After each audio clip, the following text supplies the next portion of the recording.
On a scale of 1 to 10, how excited are you for Pokemon Scarlet and Violet? Even after compiling all the most important reviews for the games and seeing how many more negatives were listed, I'm personally still pretty ecstatic. That's how far of a leap forward I view SV for traditional series Pokemon. But all that glitters is not gold, I guess. Regardless, here are immensely important details that you should know before you buy Pokemon Scarlet and Violet. I'll be going over some cool and fun, spoiler-free facts that I know many of you want to know, as well as a full list of all of the positives, negatives, and neutral aspects garnered from every review out there. Currently, Pokemon SV sits at the lowest mainline Pokemon score on Metacritic, with a score of 77. What's so insane about this is that the only true negatives listed by review sites have to do with performance. Let that be a warning of just how truly bad this game runs, and I'm not talking bad graphics.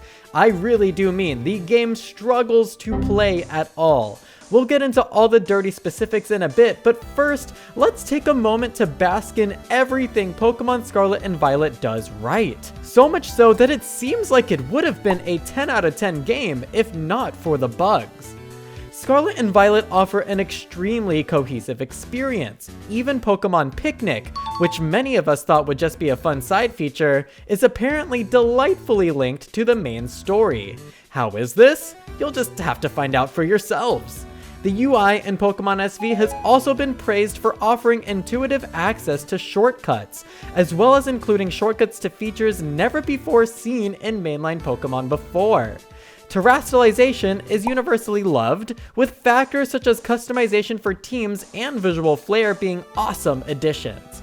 Raid battles are equally celebrated by reviews, stating that real-time battles with friends make for some of the most memorable experiences in all of Pokemon. The Paldea region map is densely filled with NPCs, Pokemon, interactable objects, and things to do. This will be a first for 3D traditional Pokemon, so get excited. Pokemon have been confirmed to be size-scaled properly, giving them the presence they deserve on screen.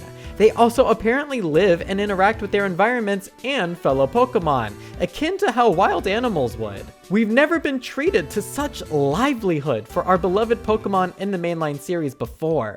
And, according to Distant Kingdom, the finale of Pokemon Scarlet and Violet is every bit as epic as Legends Arceus post-game.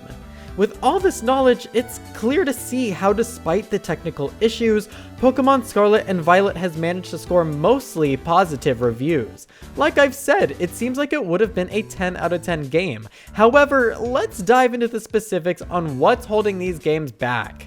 Please do note, the issues I'm about to mention are present in the day one patch of the games, as reviewers had early access to said patch for their reviews.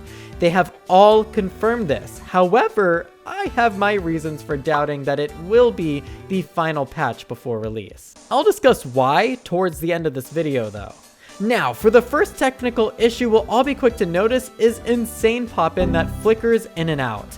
I'm unsure why, at the very least, a fade in and out wasn't applied to assets, but here we are. This will definitely be jarring for most of us. The camera constantly loves to clip through the ground for some reason. I'm not sure why Game Freak didn't simply code the camera to collide with physical assets to avoid this issue. It's a simple line of code. But again, here we are. When assets aren't flickering in and out of existence, they seem to exist at an extremely low refresh rate, causing them to look laggy compared to the world around them. This affects NPCs, Pokemon, and even moving structures such as windmills. This lowered refresh rate also seems to lead to assets clipping through each other, supposedly into nightmarish configurations at times. I'm both excited and scared to see some of those for myself. Riding on water always makes the game chug. Like, it's persistent the entire time you're swimming. That's too bad. A random great ball appears at the doorway of every interior you enter, half clipped through the ground. This was definitely a developer placeholder that they forgot to remove before the final release. Shadows and lighting effects flicker in and out. This might give some players an epileptic seizure. Menus are slow and buggy, even though they use nothing more than 2D sprites. How? There's a camera zoom out feature, but it breaks the game visually, clipping the camera through physical objects and the ground. Again, a simple line of code would fix this. Kind of luckily, handheld mode fixes most performance issues, such as the water chugging, but we shouldn't be forced to play the game like this, especially considering we're all trying to enjoy that we can finally play Pokemon on the big screen. Oh, and some of us need to stream. All this being said, there are a few facts about the game that it's really up to the player to decide if they're good or bad.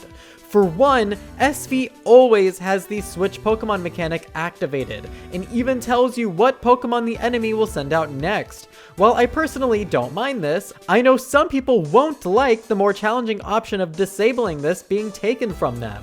Physical attacks don't hit. I don't need to explain why this is an issue for a lot of us, especially after Legends Arceus literally fixed this, but I do know that this isn't a game-breaking exclusion. NPCs are divided between gold and white chat boxes, with gold meaning NPCs you can get something out of from talking. While this saves time for speedrunners, I can see it also incentivizing casual players to only chat with gold NPCs. Personally, I'll still talk to everyone to fully flesh out the world around me. Wild Pokemon levels aren't shown in the overworld, giving a sense of surprise and/or shock. While I know I'll enjoy this, I can see some players finding it frustrating. And of course, who can forget the Pokemon designs? Something that can make or break entire Pokemon games for players. However, whether or not you generally love or hate new Pokemon designs is entirely subjective. Now, for the big question. Will there be a true day one patch? One that will bring this game closer to that 10 out of 10 score it feels like it should respect itself enough to earn? That's entirely up to Game Freak and how much they care about 1. Their products, and 2. Their fans.